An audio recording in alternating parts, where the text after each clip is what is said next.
Hello friends, बहुत स्वागत है आपका हमारा यूट्यूब चैनल पे। हर दिन की भांति आज फिर से हम एक नए स्टॉक्स का एनालिसिस करेंगे। देन आफ्टर हम ये पता करेंगे कि क्या ये स्टॉक फंडामेंटली स्ट्रॉन्ग है या नहीं है।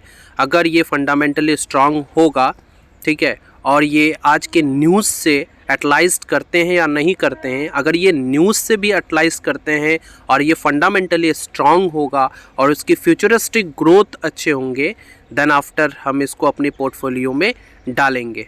ठीक है, तो चलिए आज सबसे पहले हम लोग एक कंपनी एनबीसीसी जो एक construction and real estate company है उसका फंडामेंटल एनालिसिस करते हैं और देखते हैं कि इसे हम अपने पोर्टफोलियो में डाल सकते हैं या नहीं डाल सकते हैं।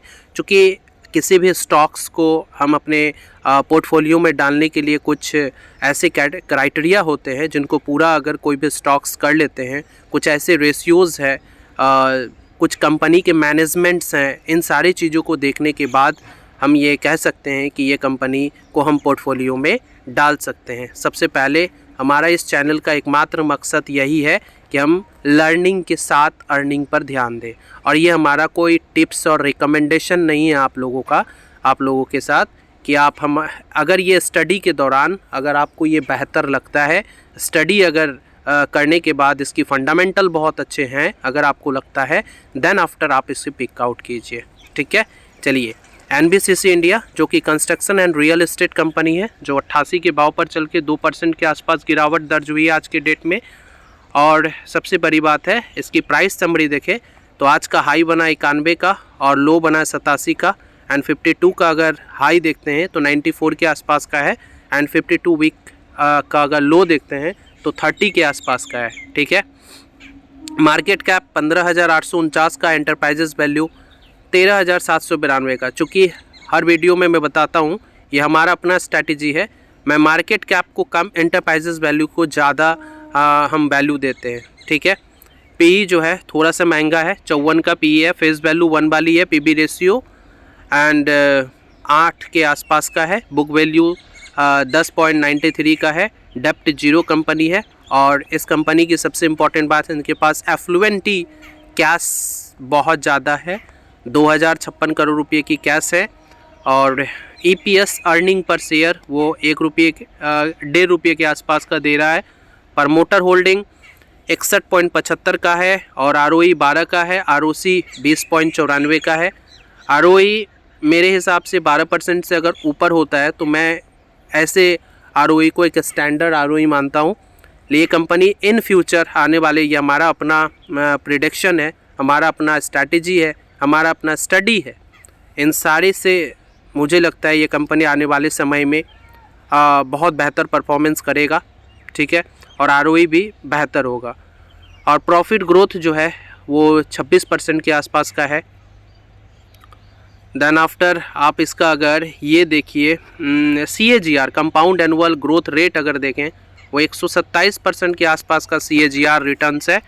ठीक है, उसके बाद इसके पेयर कंपैरिजन में देखिए, इसके पेयर कंपैरिजन में ये 5वें नंबर की कंपनी है, और इसकी EBITDA जो है वो 12% के आसपास है। ठीक है, और इस कंपनी का अगर प्रॉफिट ग्रोथ देखें तो ये प्रॉफिट ग्रोथ 1 ईयर में 26%, 3 ईयर में 42% एंड 5 ईयर में ये -7% के साथ है। आने वाले समय में ये government the unit of government का है, और ये आने वाले समय में अच्छा परफॉर्मेंस करेगा क्योंकि गवर्नमेंट इस पर बहुत अच्छे नज़र बनाए हुए रखे हैं, और ये आज और कल के बड़ा सुर्खियों पर रहा, चाहे बिजनेस स्टैंडर्ड रहे, इकोनॉमिक्स टाइम्स रहे, सारे न्यूज़पेपर में ये स्टॉक जो है बेहतर लाइमलाइट में बने हुए थे। ठीक है, और सरकार का भी इस पर बहुत ज़्यादा ध्यान है, तो आने वाले समय में ये construction company, real estate company बेहतर परफॉर्मेंस करके दे सकता है। ठीक है, आरओई का देखें तो 1 ईयर में 12%, 3 ईयर में 11% के आसपास एंड 5 ईयर में 12% के आसपास का है। आरओसी 20%, 19% और 23% के आसपास का है। डेप्ट, ये कंपनी डेप्ट फ्री है। प्राइस टू कैश वैल्यू ये नेगेटिव में है, और इंटरेस्ट कवर रेशियो, ये इंटरेस्ट कवर रेशियो हमारे लिए बहुत ज़्यादा इंपॉर्टेंट रेशियो है।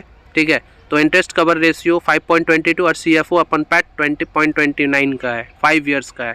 ठीक है, और सबसे बड़ी बात है इस कंपनी की प्रमोटर होल्डिंग्स देखें, ये 61% का प्रमोटिंग होल्डिंग है। पब्लिक 23% का, एंड डोमेस्टिक इंस्टीट्यूशन के पास 10% का है, एंड फॉरेन इंस्टीट्यूशन के पास 4% का है। और ये कंपनी जो है प्लेज फ्री कंपनी है। और इस कंपनी की कुछ अगर स्ट्रेंथ देखें तो देखिए प्रॉफिट भी अच्छा दे रहा है, इसकी डेप्ट फ्री है, और कैश कन्वर्जन साइकिल भी बड़ा पॉजिटिव है, एंड इसकी प्रमोटर होल्डिंग्स जो है बेहतर है। कंपनी के कुछ नेगेटिव लिमिटेशन है, जिसमें आप रेवेन्यू ग्रोथ जो है 3 साल में बहुत कम है। आने वाले समय में ये इम्प्रूव करेगा। ये लॉन्ग टर्म के लिए, मैं बार बार कह रहा हूँ, लॉन्ग टर्म के लिए ये शेयर अच्छा है, ठीक है। और इसकी कैश फ्लो ऑपरेशन जो है नेगेटिव में है। एबिटा जो है ये 5 ईयर में 2.92 का है, ठीक है। अगर फिर हम इसका अगर हम प्रॉफिट एंड लॉस देखें, प्रॉफिट एंड लॉस स्टेटमेंट और कैश फ्लो स्टेटमेंट में हमेशा प्रेफर करता हूँ कैश फ्लो स्टेटमेंट, ठीक है। प्रॉफिट एंड लॉस स्टेटमेंट को देखने से पहले मैं बता दूं, अगर आप हमारे चैनल को सब्सक्राइब नहीं किए हैं तो जल्द से हमारे चैनल को सब्सक्राइब कर लें, ताकि सबसे पहले आपके पास हमारा वीडियो पहुंच सके, ताकि अपने लर्निंग के साथ साथ अर्निंग प्रोसेस को भी आप बढ़ा सके, ठीक है। और प्रॉफिट देखिए, इस कंपनी की नेट प्रॉफिट जो है ग्रेजुअली बढ़ता ही गया है, ठीक है। बीच में कम हुआ था, उसके बाद वो सस्टेन करके आगे बढ़ता गया।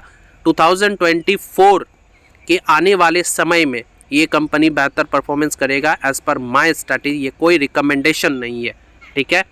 और फिर अगर हम इसका कैश फ्लो स्टेटमेंट देखें तो ऑपरेटिंग कैश फ्लो इसका माइनस में है, ठीक है। एक नेगेटिव एस्पेक्ट है, लेकिन ये आने वाले समय में अच्छा परफॉर्मेंस करेगा, ठीक है। मिलते हैं फिर से एक नेक्स्ट स्टॉक का एनालिसिस करने के साथ।